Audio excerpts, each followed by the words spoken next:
Simple formula. لیکن یہ بات چبھی اس لیے ان کو, وہ کہتے ہیں اس کا دماغ کدھر گیا, یہ بات ان کو چبھی ہے, ادروائز تو کوئی مسئلہ نہیں ہے.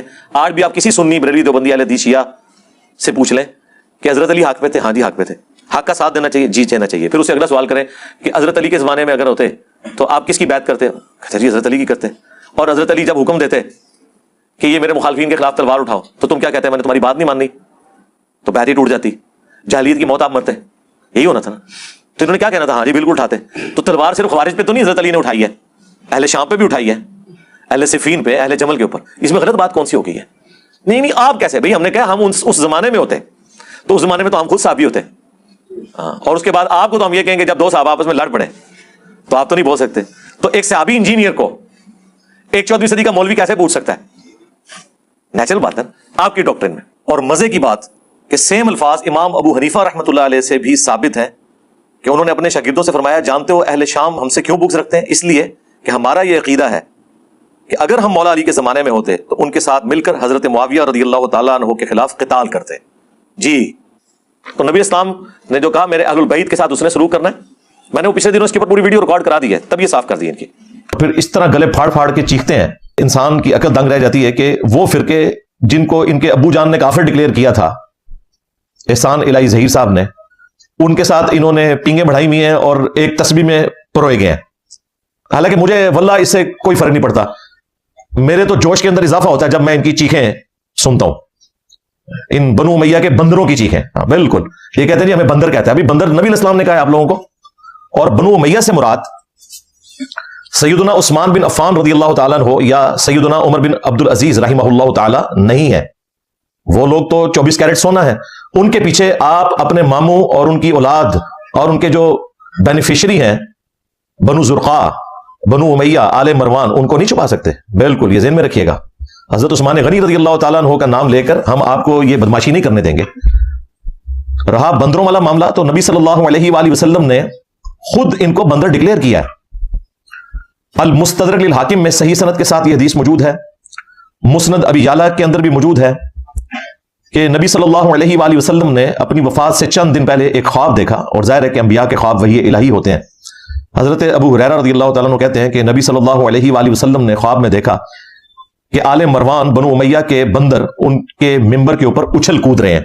اس کی وجہ سے نبی الاسلام سخت غمزدہ ہوئے, اور پھر اپنی وفات تک آپ کھیل کھلا کر کبھی مسکرائے نہیں ہیں.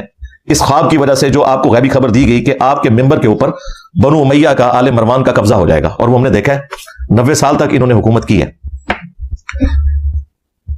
یہ خواب جو ہے وہ صحیح سند کے ساتھ ہے, احادیث کی کتابوں میں رپورٹ ہوا, تمام محدثین نے اسے انڈورس کیا. ہمارے استاد شیخ زبیر زئی رحمہ اللہ تعالیٰ نے بھی اسے نقل کیا, باقی محدثین نے بھی. اور حیران کن بات ہے, نبی الاسلام نے انہیں بندر کہا. بنو اسرائیل میں جب شریعت کو اپنی مرضی سے مولڈ کرنے کی باری آئی اصحاب سبت کی, اور انہوں نے باطل تعویلات کی, تو اللہ تعالیٰ نے انہیں بندر بنا دیا تھا. کونو قردۃ خاسئین, ہم نے کہا کہ پھٹکارے ہوئے بندر بن جاؤ, کیونکہ انہوں نے شریعت کو بدلا تھا.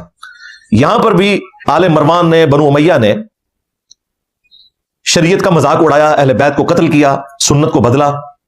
نبی الاسلام نے کیٹاگوریکلی انہیں بندر کہا ہے, حالانکہ نبی الاسلام کو پتا تھا کہ اچھے لوگ بھی ہوں گے. آل مروان میں خود عمر بن عبد العزیز ہیں, عمر بن عبد العزیز بن مروان بن حکم, یہ پورا نام ہے ان کا.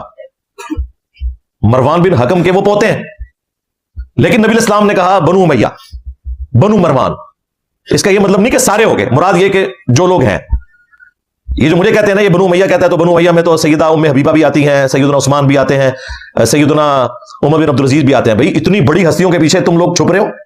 نبی الاسلام نے بھی تو کیٹاگوریکلی کہا تھا, اور یقیناً اس میں یہ لوگ ایکسکلوڈ تھے. اگر میں بھی کیٹاگوریکلی کہتا ہوں تو یہ ہستیاں اس میں ایکسکلوڈ ہیں.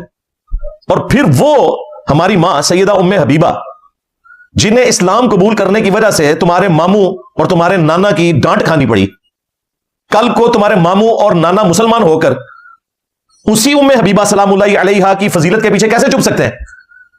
یہ کتنا بڑا مذاق ہے جو آپ لوگ کرتے ہیں اس امت کے ساتھ. باقی جو صحابیت والا معاملہ ہے وہ اپنی جگہ ہے, ہم تمام صحابہ کرام کا احترام کرتے ہیں, رضی اللہ تعالیٰ عنہ کہتے ہیں انہیں. لیکن جو چیزیں قرآن و سنت کے خلاف ہے, جو چیزیں خلفائے راشدین کے خلاف بغاوت کے اوپر مبنی ہے, اس میں ہم ان کا احترام اپنی جگہ, لیکن ہم خلفائے راشدین کے ساتھ کھڑے ہیں.